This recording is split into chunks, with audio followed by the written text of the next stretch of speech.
ये चूरी इतनी मज़ेदार होगी कि अगर आप चाहें तो इसको 1 महीने के लिए भी स्टोर कर सकते हैं। अस्सलामुअलैकुम viewers, welcome to my channel. तो आज हम आपके लिए लेकर आए हैं चूरी की रेसिपी। तो इस रेसिपी को जानने से पहले अगर तो आप मेरे चैनल पे न्यू है तो प्लीज़ मेरे चैनल को सब्सक्राइब कीजिए, वीडियो को लाइक और शेयर कीजिए। तो रेसिपी स्टार्ट करते हैं। सबसे पहले हमने यहाँ पर आधा किलो आटा ले लेना है क्योंकि हमने 3 रोटियाँ बनानी है इसलिए। उसके बाद हमने यहाँ पर 2 चम्मच ज़ीरा और सौंफ ले लेना है। 1 कप हमने इसके अंदर सूजी डाल लेनी है और उसके बाद हमें लेने हैं तिल आप 5 से 6 चम्मच या जितना आप चाहें वो डाल सकते हैं। उसके बाद तकरीबन 2/4 स्पून हमने ले लेने हैं बेकिंग पाउडर का और उसके बाद आपने 2 चम्मच मक्खन ले लें, घी ले लें, जो आपके पास मौजूद हो आप वो शामिल कर सकते हैं। उसके बाद इन तमाम को हम अच्छे तरीके से मिक्स करके उसके बाद फिर हम पानी से इसको अच्छे से मिक्स करेंगे। और जो हमने इसके अंदर सूजी डाली है उससे क्या होगा, उससे जो हमारी ये चूरी है ना, आप 1 महीने के लिए इसको आराम से स्टोर कर सकते हैं क्योंकि चूरी में से खस्तापन और क्रंचपन नहीं जाएगा। उसके बाद हमने आटे को गूंद के तकरीबन आधे घंटे के लिए रहने देना है। यहाँ पर हम थोड़ा सा गुड़ ले लेंगे और थोड़ी सी चीनी और इसको हम ग्राइंडर में अच्छी तरीके से मिक्स करके इसका पाउडर निकाल लेंगे, जिसको हम शक्कर के तौर पर इस्तेमाल करेंगे।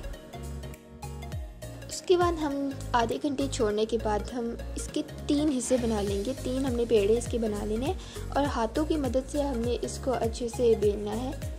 कोई बेलना या फिर खुशका वगैरह हमने यूज़ नहीं करना, बस हाथों की वजह से हम इसको ऐसे फैलाएंगे और उसके बाद हम इसको पका लेंगे। इस आटे के अंदर जो हमने सौंफ डाला है, सौंफ से इसका ना टेस्ट बहुत ज़्यादा अच्छा आता है। उसके बाद जो हमने इसके अंदर बेकिंग पाउडर थोड़ा सा डाला है, वो क्यों डाला है, ताकि इससे हमारी जो रोटी है ना वो अच्छे से फूल जाए।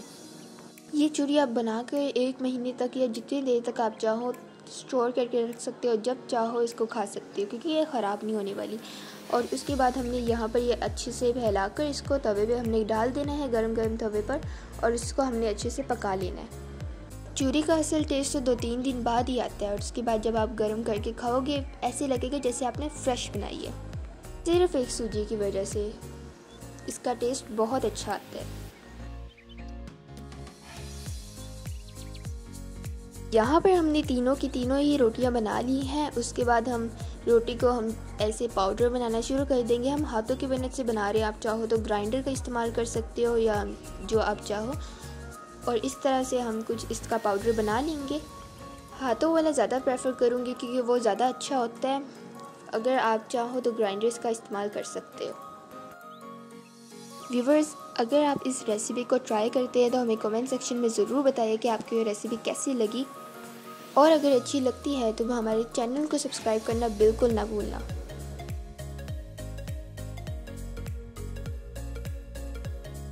अब यहाँ पर इसका जो पाउडर है वो रेडी हो चुका है। हमने अच्छे से बारीक करके इसको बना लिया है।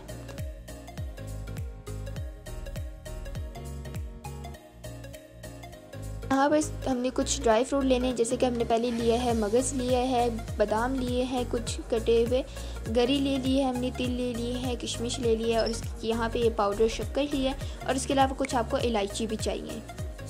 अब यहाँ पर हम कुछ थोड़ा सा ना घी डाल लेंगे। इसके अंदर तकरीबन 2 चम्मच आप घी डाल लीजिएगा और इसको थोड़ा सा ना हमने गर्म कर देना है।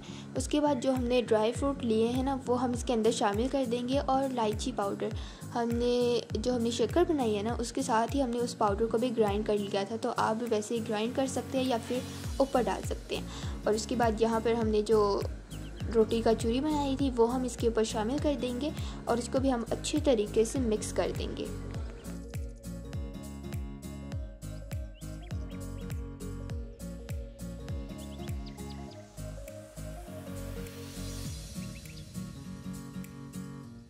अब हम इसके अंदर हस्बे सोया शक्कर का इस्तेमाल करेंगे। जितना आप टेस्ट के मुताबिक डालना चाहो आप डाल सकते हैं और उसके बाद हम इसको अच्छे तरीके से मिक्स करते जाएंगे।